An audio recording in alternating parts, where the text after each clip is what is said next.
Good morning or good evening, everyone. Thank you for joining us, and we're really excited today to have Sault College students joining us for this webinar that will be helping to address some of your frequently asked questions around your immigration issues as students on study permits or potentially post-graduation work permits and beyond. I'm very happy to introduce to you today Elizabeth Long, who will be giving the presentation, and also Zia Sumar, who will be answering your questions in the background. They are both immigration lawyers from Long Mangoji Immigration Law Firm in Toronto, and we're very happy to have them joining us today. So I will pass it to Elizabeth and Zia. Thank you very much for this opportunity. Thank you. Thank you so much, Heather. It's always great to be here with you. As Heather said, I'm going to be doing a PowerPoint presentation with you all. And Zia will be in the background answering questions. So if you have questions throughout this presentation, please click on the Q&A button. You'll see that on the bottom of your screen, and you can type in your questions and we'll try to answer them. And at the end of the PowerPoint presentation, we'll be having a question and answer period where Zia will be posing some of the questions that you have written on the Q&A. All right, so let's get started. Today, what we're going to talk about is we're going to talk about the immigration laws that will pertain to you as you are studying, as you move on to getting your work permit, and later, hopefully, when you qualify for permanent residence. Before we talk about permanent residence, there are a few very important facts that you guys need to know about your situation. The first thing I want to talk to you guys about is called implied status. Implied status is one of the most important things that you need to know when you are a temporary resident in Canada. A temporary resident means that your status is temporary. If you have a study permit or work permit or a visitor status, there will be an end date, okay? Now, let's say that I have a study permit and I'm going to be studying in the Sault College, but I want to, it's going to expire in end of August 31st. And I still need to go and do one more semester, okay? If I apply before August 31st, the website says 30 days, that's a recommendation, not the law, okay? The law is as long as you apply before your status ends. Let's say even I apply on August 30th and I submit my application, the answer may not come until 3 months later. Let's say the answer comes in November 30th, okay?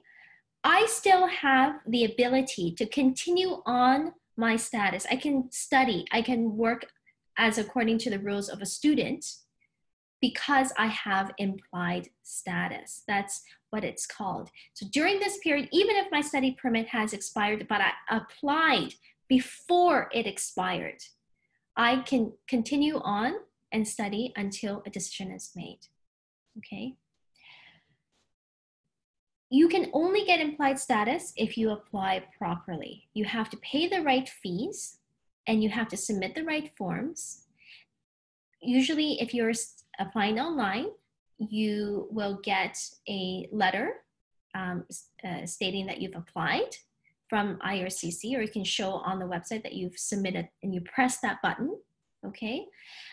If you applied by mail, you should have a copy of your courier slip, your fee receipt, and your forms. Well, usually make a full copy of your whole application, but at least if you have those three things, you can show that you've applied, okay? Now, what if I forgot to apply? What if on August 31st, I just didn't even think about it. And then on September 1st, I'm getting ready for school, and I look at my study permit, oh shoot, it expired. What can I do then? The normal restoration period is 90 days from the time that I lost my status.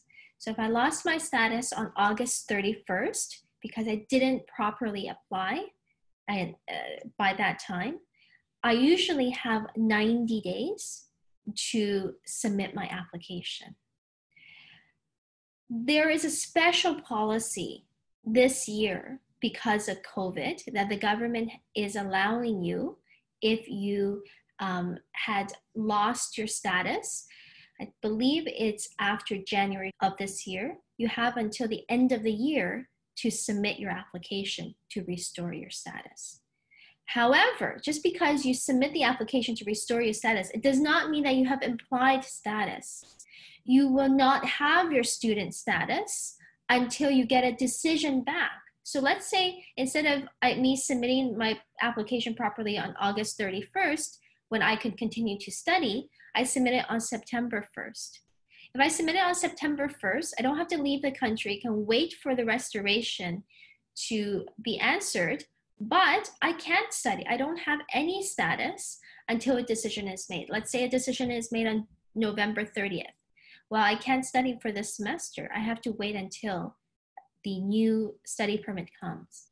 Okay, so first thing you want to do when you go back, make sure you have that deadline on your study permit, on your calendar, and you have reminders galore so that you know for sure that you are going to maintain your status throughout this time. The second concept I also want to talk to you guys about is the difference between high-skilled and low-skilled work.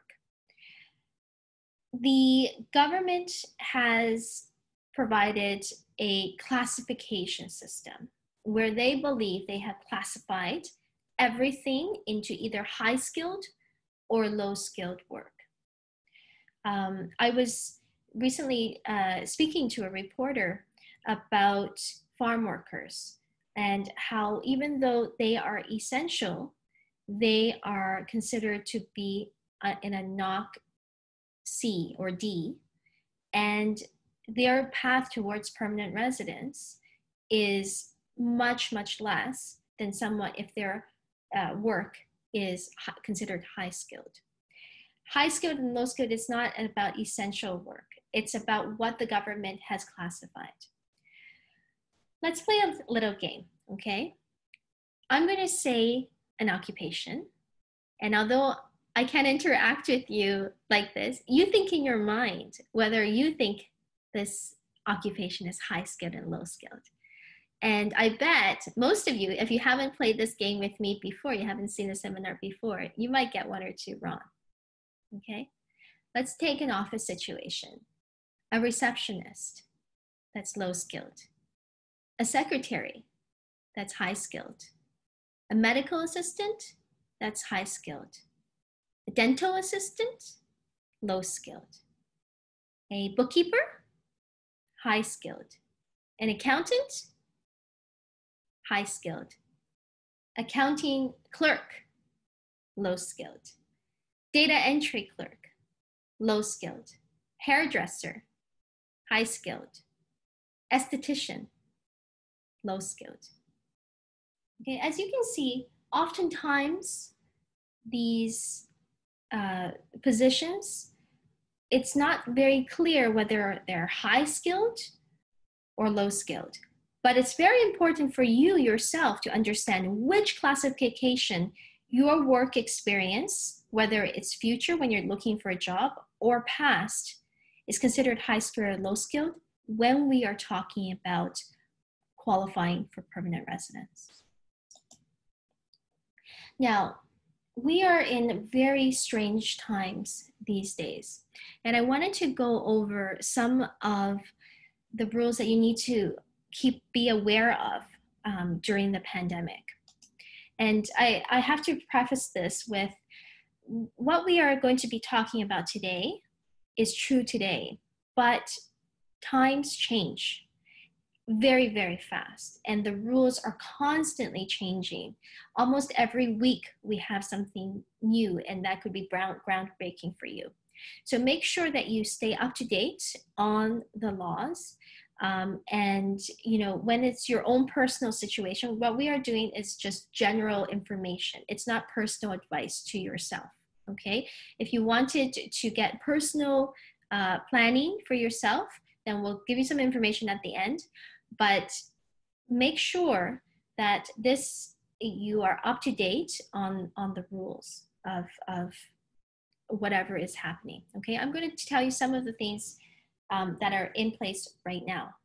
So currently, we do have the travel ban, okay, for people who have not received the study permit approval before March 18th and you're outside of the country. So if you're inside of the country, don't worry about this.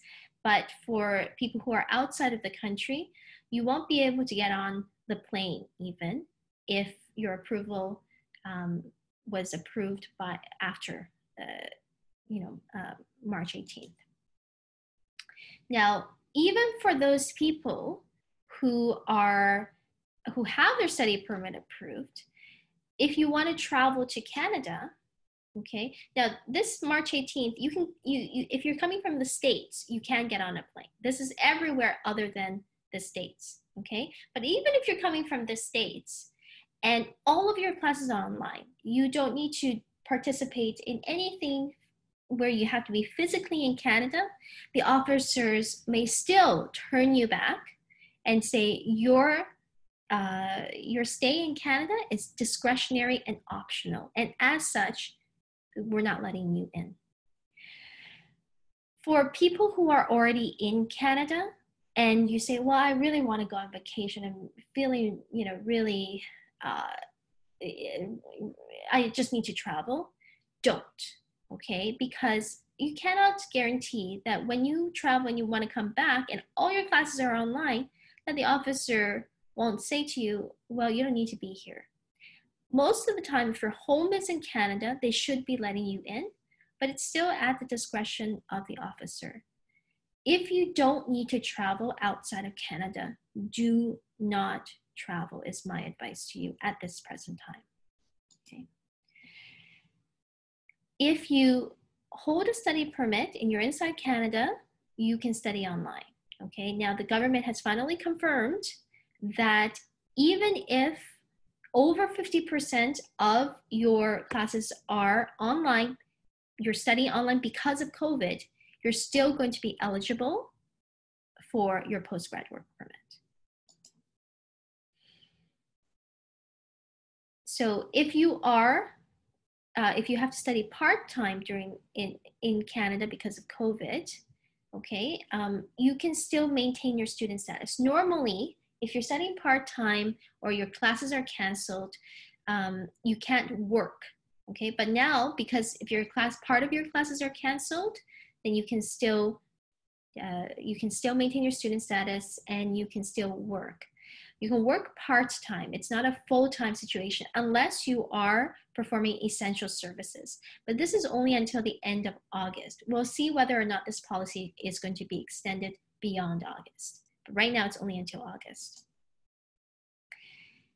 If you are applying for your study permit inside Canada, you no longer need to do the biometrics. Even if they send you a letter, okay, you can tell them you can say you are now currently exempt from doing the biometrics. Now, again, these laws can change as well. If the biometric centers open in Canada, they could very well take that exemption away. But for now, temporarily, you don't have to do your biometrics and your study permit will still be processed.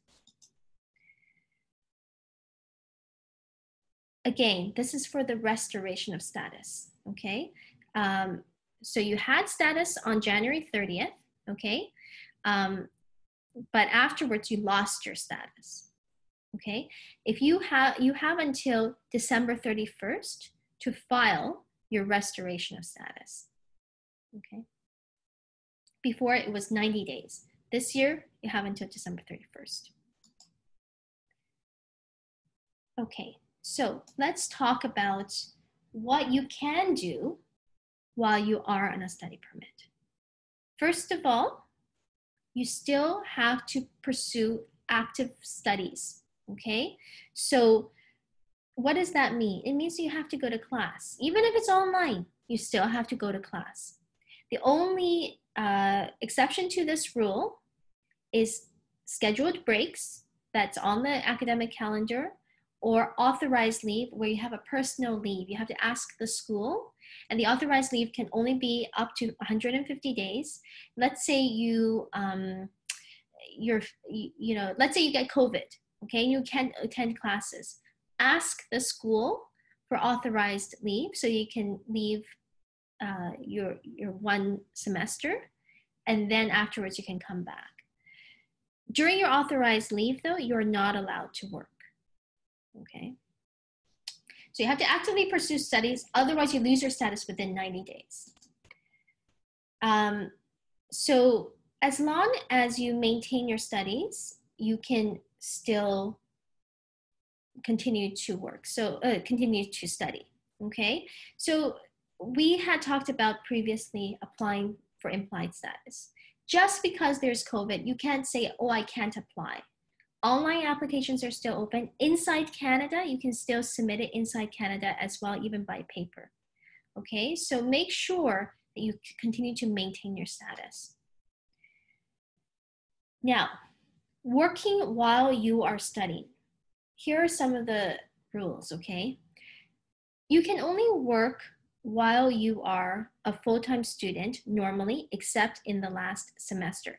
If, however, your classes are canceled because of COVID, not because you choose to work, study part-time, because your classes are canceled, then you can still work, okay?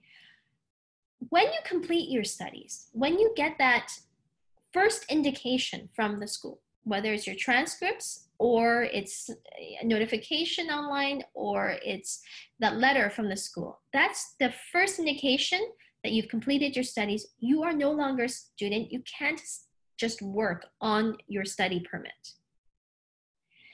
Unless you are going to transition to another program. So a lot of people do one program, and then there's a one-year program, and then afterwards they do another one-year program. Now, if there's only one semester in between the two programs, less than 150 days, you are allowed to work in between these programs as long as you receive the acceptance for the second program and you finish the first program when you start to work. We talked about COVID and how you can work part-time if the classes are canceled because of COVID, okay? And also until August 31st right now, you can work full-time while you are a full-time if you're working in essential services. There's essential services. It's not just something that you think is essential. It's defined on the government website. Okay, let's talk about the post-grad work permit. The post-grad work permit is something that is it's a golden ticket for you, okay? What I mean by golden ticket is it's a very, very good opportunity to work in Canada. It's an open work permit. You can work anywhere you like, but you only get one golden ticket in your life. You don't get two post-grad work permits. So you have to really take advantage of the post-grad work permit. And most of the time, I would want you to be able to get your permanent residence while you have the post-grad work permit, okay? So because you can only get one golden ticket in your lifetime, the length of time of the post-grad work permit is very important. If you complete a program that is between 8 months and 2 years, you only get a post-grad work permit for that length of time. So let's say you complete a one-year program, you get a one-year work permit. That 1 year may or may not be enough for you to get the work experience that you need in order to get your permanent residence, especially during now when the job market it's very harsh and you know, maybe you can't get a job for 3-4 months, right? Now, if you get a 2-year program, you get a 3-year work permit. You can also combine doing 1-year program and then doing another 1-year program, and then you can get a 3-year work permit as well. Okay, so that's something that comes into the calculation of your life plan. Immigration is all about, I would say it's about 60% planning, 40% execution. Okay, if you don't set up your life properly, in the end, you may not have a choice. Okay, so that's something to consider about the postgrad work permit. The other thing is that you are supposed to be maintaining full-time student status in school. Now, because of COVID, because there's classes canceled because of COVID, that could be an issue, and the government officers will take that into account. Okay, you can also, if you take an authorized leave, you know, is a stated exception. And also in the final semester, if you're just doing 1 or 2 classes in the final semester because you had to finish it off, that's okay as well. But any other time, if you choose to just do part-time, not because your classes are canceled, but you know, you wanted to get better grades, for example, that's going to be a big no-no with regard to the postgrad work permit. The postgrad work permit, prior to, you know, this COVID situation happening, was being rejected left, right, and center for students who had part-time studies during some of their program. Okay, so if you feel like you just can't make it this semester because of some personal situation, not because of COVID, but personal situation, one of the things that you might want to do is consider asking the school for authorized leave just for that 1 semester so that you don't get into trouble later on with not qualifying for the postgrad work permit. Now, remember when I said you had to stop working when you got your completion letter from the school, right? Well, you can start working again as soon as you've submitted properly your postgrad work permit, okay? Now, submitting your postgrad work permit properly, the timeline is super important. And I'm gonna give you guys a rule to keep in your mind, okay? I'm gonna tell you that you should apply for your postgrad work permit. The deadline should be the earliest of whether your study permit is still valid or 90 days from the completion of your program. Now, if you go on the IRCC website, it'll say you can apply for your postgrad work permit 180 days from the completion of your program. But the reason why I say 90 days from the completion of your program is because in order to qualify for your postgrad work permit, you have to have status in Canada, okay? And guess what? Remember one of the first things I told you about your student status is you lose your status 90 days after you stop studying. So if you applied for your work permit 180 days and all you did was apply for your work permit, let's say 179 days, okay? Your work permit would be rejected because you no longer would have had status at that time. Also, in order to work, okay, you have to, when you're waiting for your postgrad work permit, because right now online it can take 3-4 months in order for you to get your work permit. So in order, if you wanted to have a job, your boss probably wouldn't want to wait 3-4 months until you can start your job, right? So in order to work while you have while you're waiting for your postgrad work permit to be issued, you have to apply while you still have student status. And that is also within the 90 days, okay? So 90 days, and if your study permit is still valid as well. If my study permit expires in 30 days, my deadline is when the study permit expires, okay? If my study permit expires in 180 days, my deadline is 90 days, okay? Now, let's say for some reason, you don't apply, okay, within the 90 days, okay? You can, but you're still within 180 days, then what would happen is you might have to apply for restoration of status along with the postgrad work permit. Okay, so also very important, you know, sometimes, a lot of times, friends are great for information, but for immigration, friends can sometimes be very hazardous for information, okay? Because laws change all the time, and your friends oftentimes don't have the latest information, and also what they did pertain to them. It doesn't necessarily pertain to you. Okay, so if your friends had gone to the border before and said, no big deal, I can just get my work permit at the border, that no longer applies. So during the COVID times, you can't go to the border to apply for your work permit. You can't just what we call flagpoling, you know, drive to the US, go around the flagpole and come back. That's no longer allowed during this time. So you are stuck applying online. Therefore, make sure you have your deadlines very, very clear in your mind. Okay, let's talk about permanent residence. Most of you would have already heard about the express entry. So let me just go through some of the basics first, and then we're going to go into it a little bit more detail. So in order to go through the express entry system, you first have to create an online profile. You qualify for the online profile under 3 categories: skilled worker class, Canadian experience class, or the skilled trades class.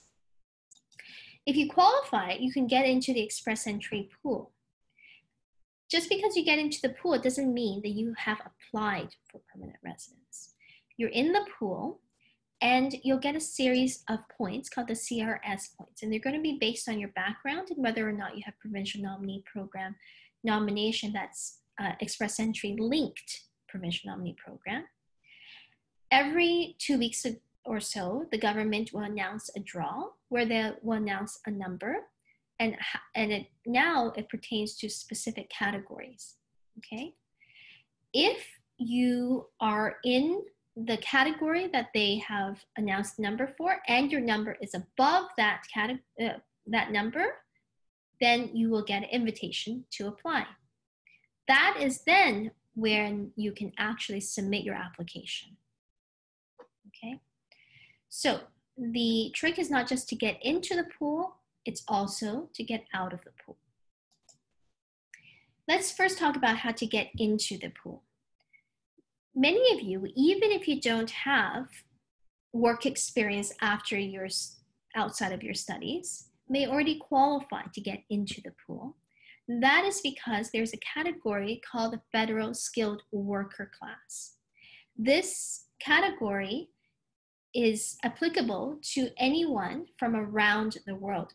I have many clients who qualify and they have never even come to Canada before.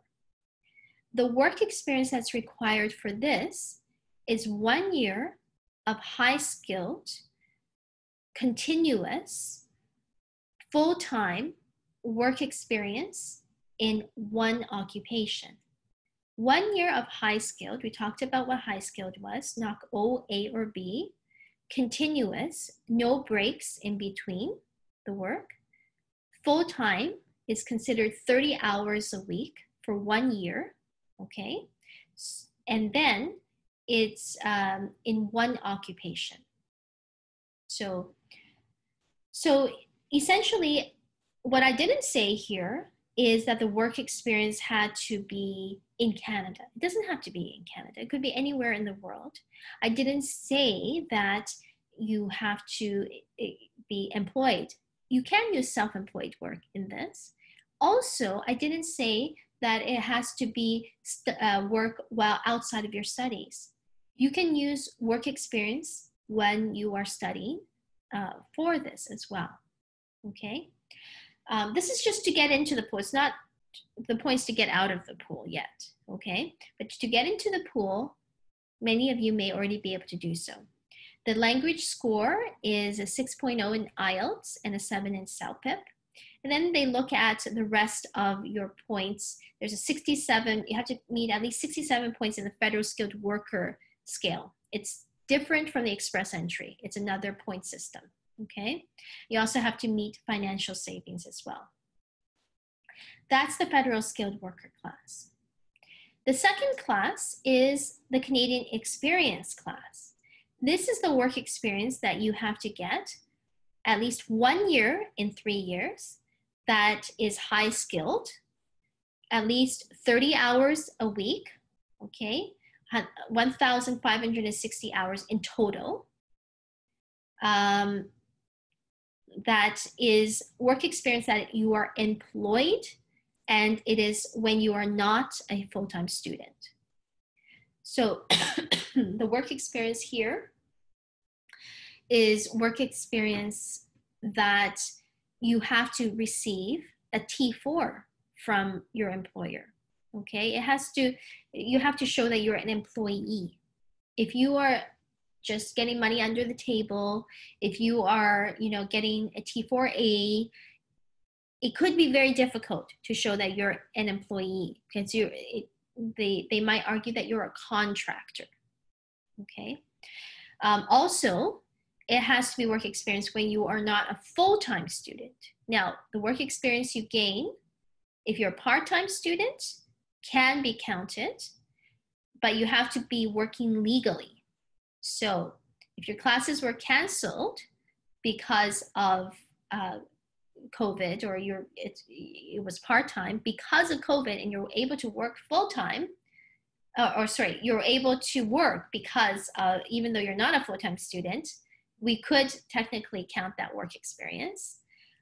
If you finished your classes and you start working on, because of your postgrad work permit, right? That length of time, even though you're waiting for your postgrad work permit, you've applied and you're allowed to work, you're no longer a full-time student, that's also counted towards your work experience as well, okay? You also have to pass your language. It's similar to the skilled worker class, but really for the language to get into the pool, it's not as important to get out of the pool, because to get out of the pool, likely you'll need a much higher level for your language points. Skilled trades, these are for people who are in the construction trades and in the cooks or chefs, and you need an LMIA or a provincial certification for this. For most students, I find it's not really applicable to you. Okay, so let's say we have 4 people in the pool, okay? Juan has 415, Anna has 401, Jean has 436, and Trupti has 501.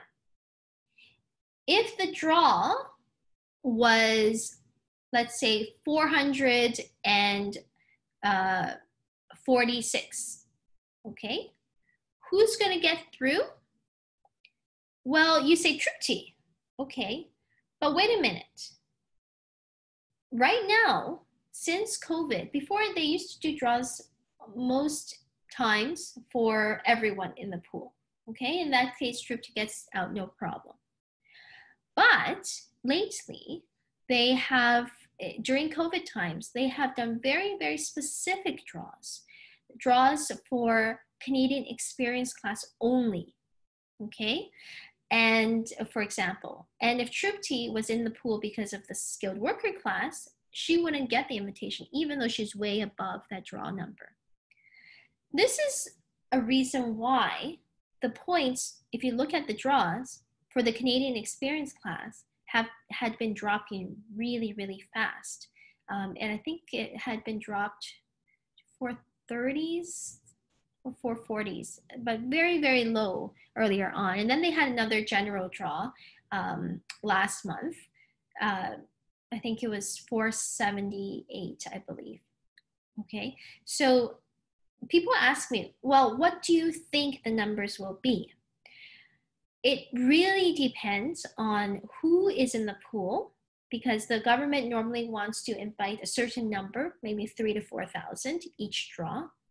And it also depends on whether or not the government wants to invite everybody in the pool, or just people who have Canadian experience class, who qualify under Canadian experience class, or qualify under provincial nominee programs. So that's also going to be depend on that. okay? Let's talk about how you can get points. The first thing is age, okay? Once you get to your 30s, it's not going to be a happy birthday anymore, okay? Every year in your 30s, your points would drop 5 to 6 points. In your 40s, it's going to drop 10 to 11 points. There is no magic cure for age other than apply early.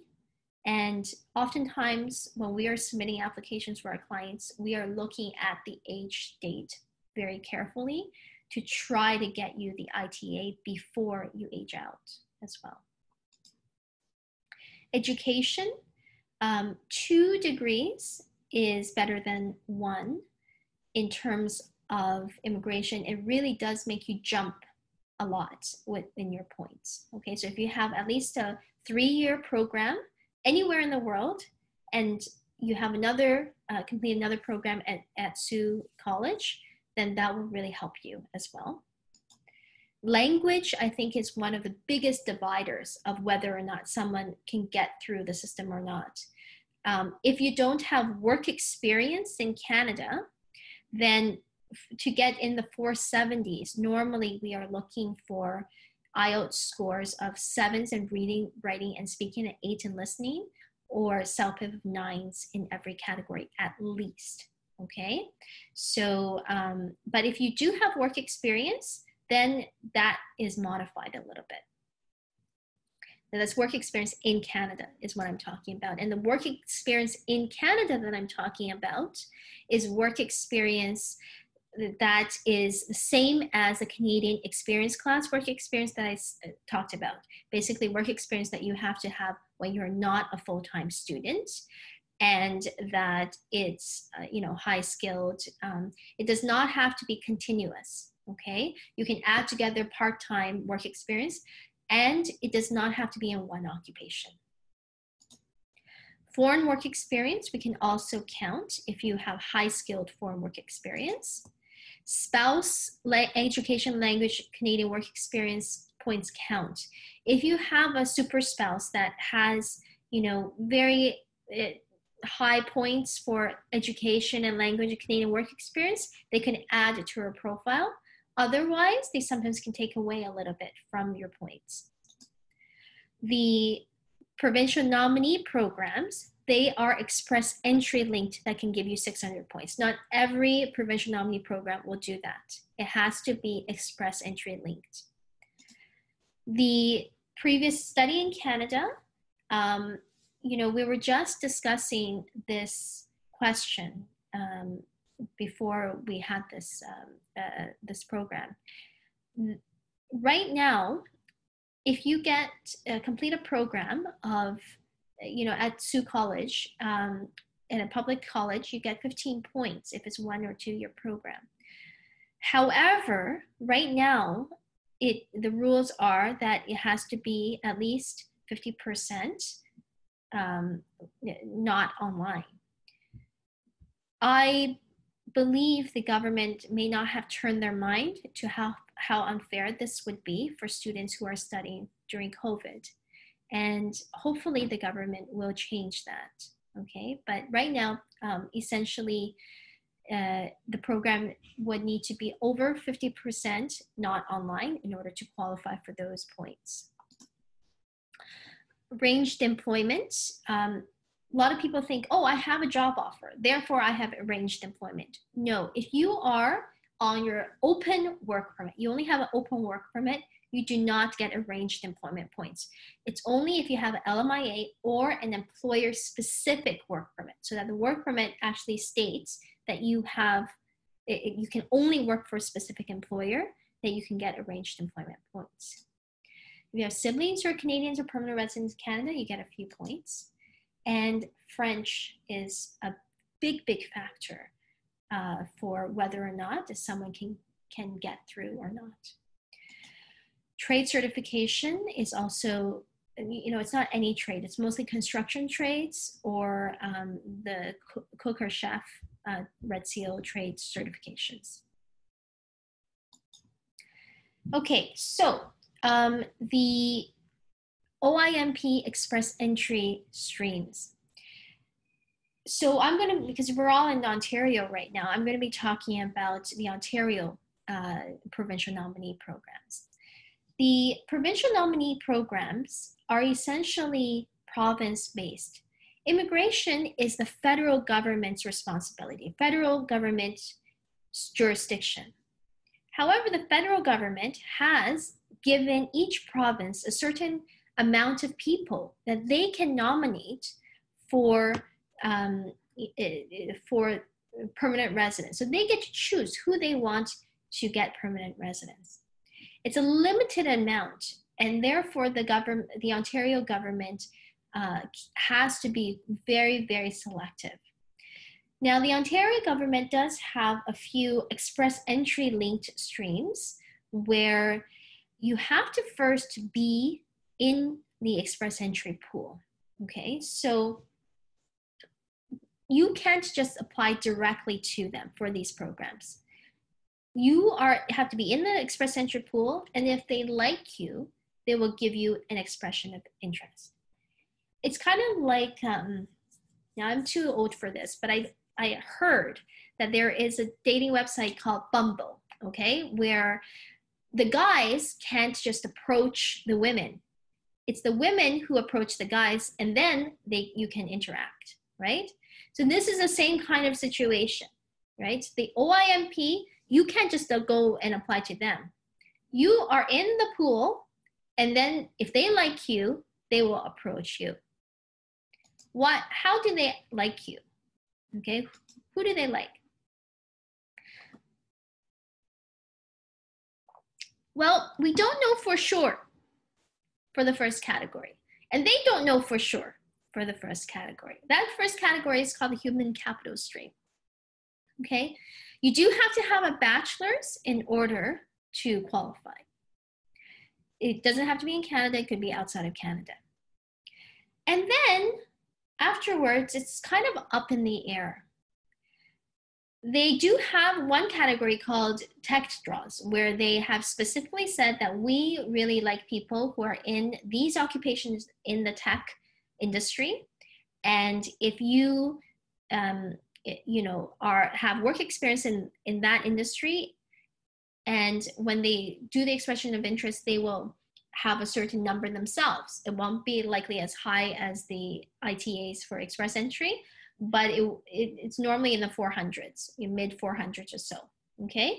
And they could invite you to apply with them, okay? There are other times when they have had said other occupations. They have had other things where they have said, oh, people have job offers. In the beginning, they had invited everybody over 400. Okay, so it's varied. I suspect that they are going to probably move forward with occupation-based and perhaps job offer-based, although that I'm not certain about. Okay, so this is a human capital stream. Again, I don't know who they like. They don't really necessarily make up their mind very early as well. But the tech draws is something that is something there. The second one is called the skilled trades. So this is for people who have at least 1 year of work experience in Ontario in one of the trades. Construction trades are the main ones, and I think bakers are in there as well. So you have to have 1 year of work experience in the past 2 years in one of those trades, and then you're in there. Then they still have a number, but it will probably be much lower, maybe in the 300s, okay, for them to invite you to apply with them. The third category is the French-speaking category. You French speakers are so lucky because you have a lot of options out there. So if you can pass your French to a certain level, and you also have to have English to another level as well, okay? And you have a bachelor's degree. They still draw for points, but again, the points for this draw would be a lot lower than the normal ITA. Okay, Have you had enough of express entry? Let's move on to something that is not express entry at all. Okay, I'm going to be talking about options that is completely separate from express entry. So these are provincial nominee programs in Ontario that are not employer-based.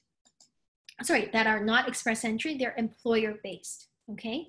So what they are is you need to have a job offer from an employer in Ontario. If they're inside the GTA, the employer has to have a gross income of over $1 million, 5 full-time Canadian permanent resident employees, and be in business for 3 years.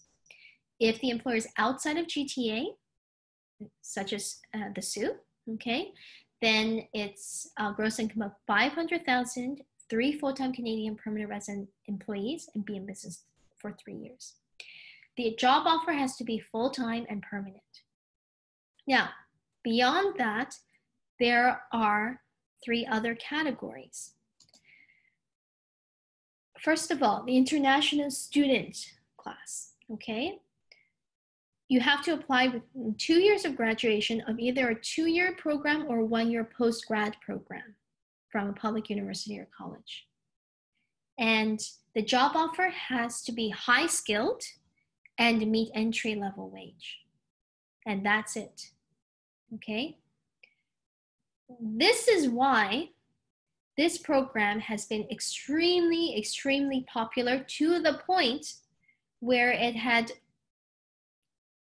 basically the government has only a few spots. So they can only open and close when they feel that all the spots are opened. This year, it opened up in February, and it only opened up for really a few minutes before it closed.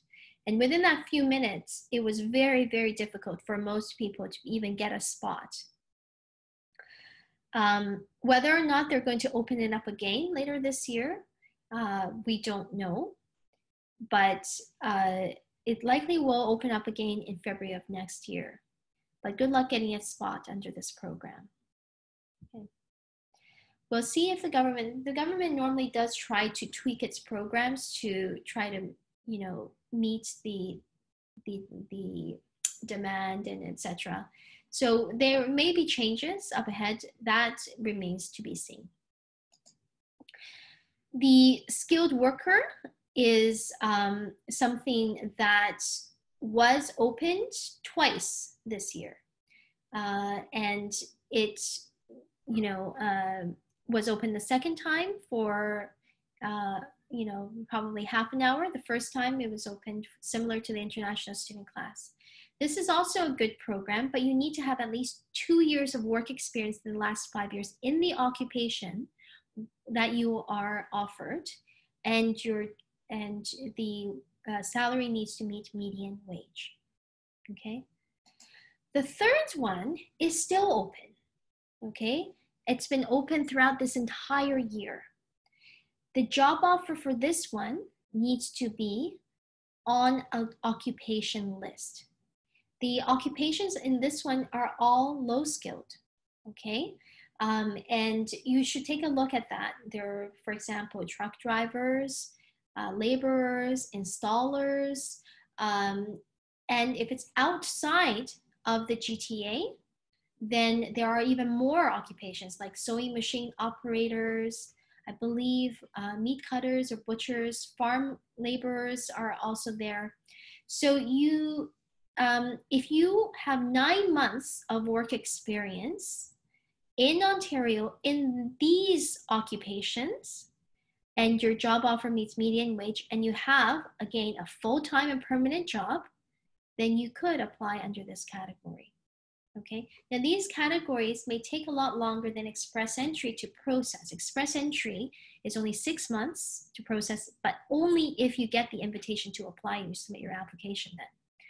These applications will take around, maybe a year and a half to process, and you have to continue to work for your employer, because it's an employer-based, until the decision is made.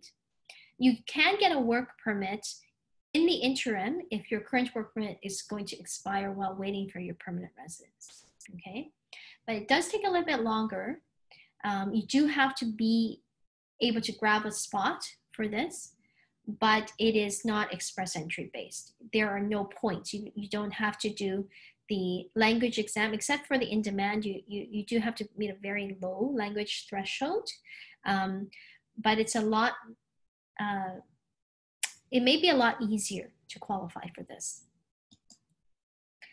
There is the RNIP, okay?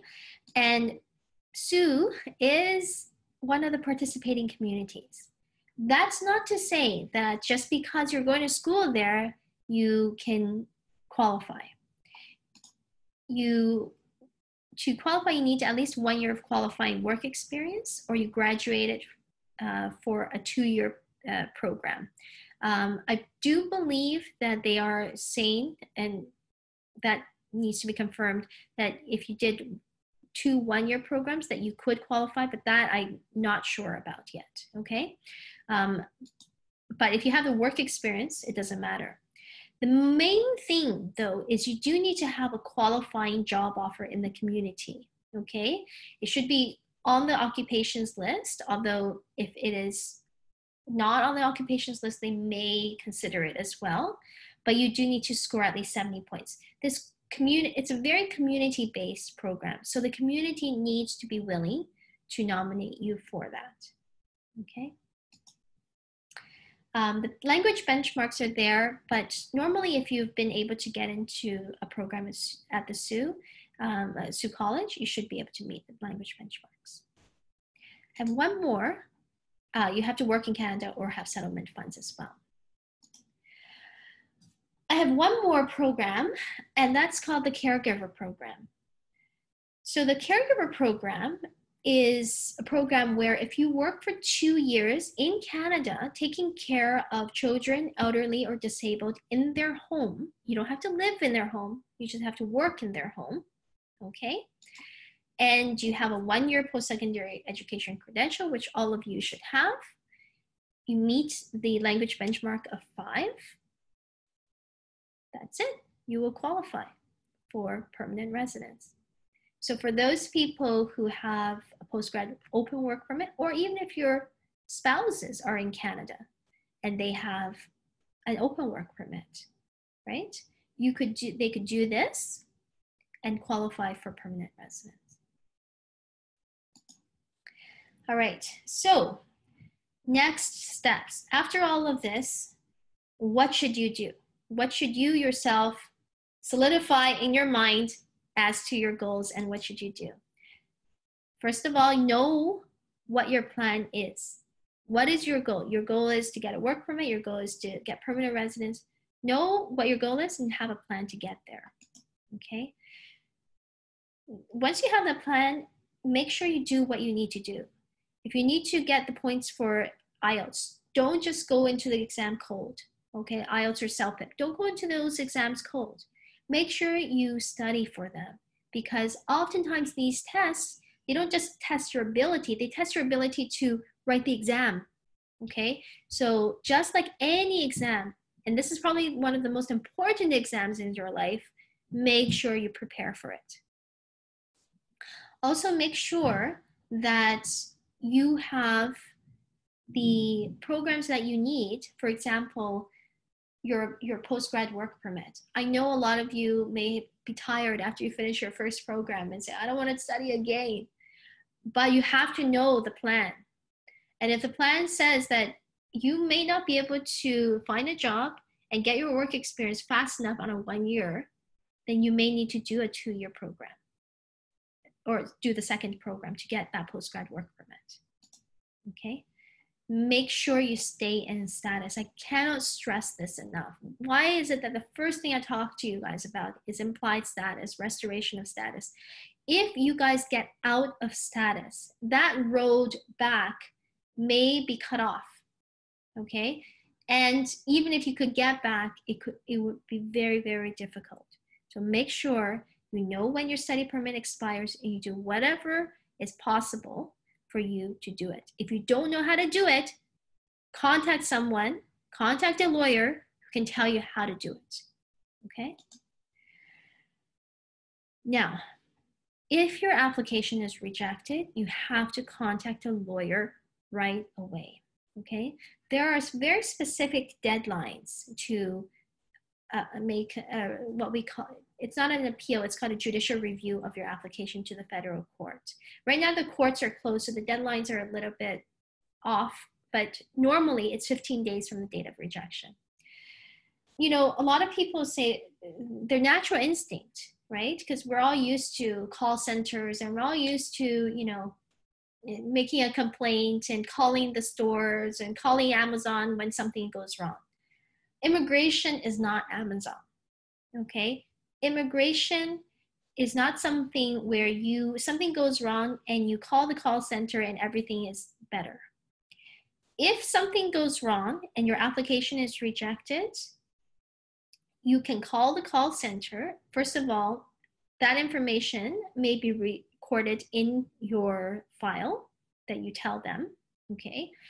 And second of all, they're not there to help you get your status back, okay?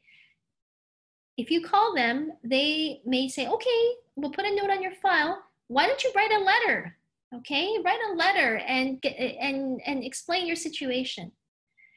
If you write a letter and explain your situation and you don't do it in a way that can convince an officer that you are legally correct, then once they reject your application and you come to me and say, Elizabeth, you got to help me, you know, do what you need to do. By that time, when I want to file a reconsideration, when you write a letter, it's already requesting a reconsideration. When I want to try to write a letter of reconsideration, IRCC will likely say, sorry, this person already had a kick in a can. You can't get two kicks at the can, okay? And they won't even take a look at my reconsideration letter, okay? So don't think, that the key lesson is don't think that IRCC is Amazon. Things don't just get better just because you call and complain and write a letter, okay? It has to be done this is a legal, very complicated legal system, very bureaucratic. It has to be done correctly. Also, there are very strict deadlines on restoration of status, on implied status, etc. So if you wait too long, you could be out of time as well. So here's our information. If you wanted to contact us, we do have a COVID-19 update page that we try to include a lot of important information on COVID-19 immigration updates as well here. And feel free to check that out. Zia, do we have any questions for us? Yes, Elizabeth, we've gotten some great questions. So first, can you go over implied status and what the requirements are in order for someone to have implied status? Right. So for implied status, you must apply before your status ends, okay? I hate doing things the last minute. I do not like to do that. But even if you did things the last minute, even the day of you submitted the application properly, then you have the ability to be in status until a decision is made. Okay, if your decision is rejected at the end, then at that date, your status ends. But you have until that date. Now, in order to apply properly, like I said, you have to have the correct fees, you have to submit the correct forms, and you have to press that button. As to everything else, let's say you don't have your medicals done. Let's say even you don't have the valid passport. In the end, your application may be rejected, but you will have implied status until the date of rejection. So sometimes, if on the day, right, even in the last minute, you don't have your passport extended, you don't have something, you don't have a letter from the school, and your status is about to expire, file an extension anyway, and you can update your application afterwards. As long as you submit the right fees, submit the right forms, press that button, your application should be in implied status. Perfect. What about someone who's finishing their program of study and they're now applying for the post-grad work permit? can you go over what the deadline is for applying for the postgrad work permit and when they can work and when they can't work? Sure. So when you are doing your final exams, you're still a full-time student, you can work part-time. Or if you're just doing one course in the last semester, you can work full-time. Or if you're doing essential service, there's so many roles there. If you're doing essential services, you can work full-time. Okay. Now, when you complete your study, your exams, you're waiting for the answer, you're still a full-time student. But once you get the first indication from the school, your transcripts, the letter of acceptance, whichever comes first, then you are no longer a full-time student. You are no longer a student. You have to stop working at that point. If you want to work again, you can file your postgrad work permit, and then at that point, you can work full-time. Correct. What if I'm going to be starting a second program of study? If you're going to, yes, if you are going to start a second program of study, then even if you haven't filed your postgrad work permit and you have been accepted to the second program, if there's only one semester in between, 150 days or less, then you can work in between the two programs during that semester in between the two programs. Perfect. And then combining two programs, so let's say I do two one-year programs, that affects the length of the postgrad work permit, correct? Yes, that's right. So if you do, you can combine the length of the two programs to equal to whatever the full length of the program is. So if you do 1 year and another 1 year, then you can get a 2-year, 3-year work permit because it's equal to 2-year program. Okay. On a study permit, can I bring my spouse? So can my spouse accompany me? Yes. So if you are here in Canada and you have a study permit, you can apply for your spouse to get their visas and the work permit, either a visitor visa or work permit for them to come to Canada. If they don't have a visa yet, the visa post right now may take a long time to process these applications. If they don't need a visa, they already have a visa, or they're visa exempt from a visa exempt country, then what you can do is you can submit a request for a letter.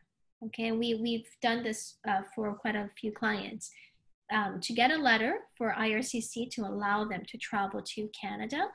And with that letter, they can then get on the plane and then they can come. And, you know, if they don't have a work permit yet, they can apply online, they can apply at the airport for their work permit afterwards. And do the same rules apply to spouses of post-graduation work permit holders?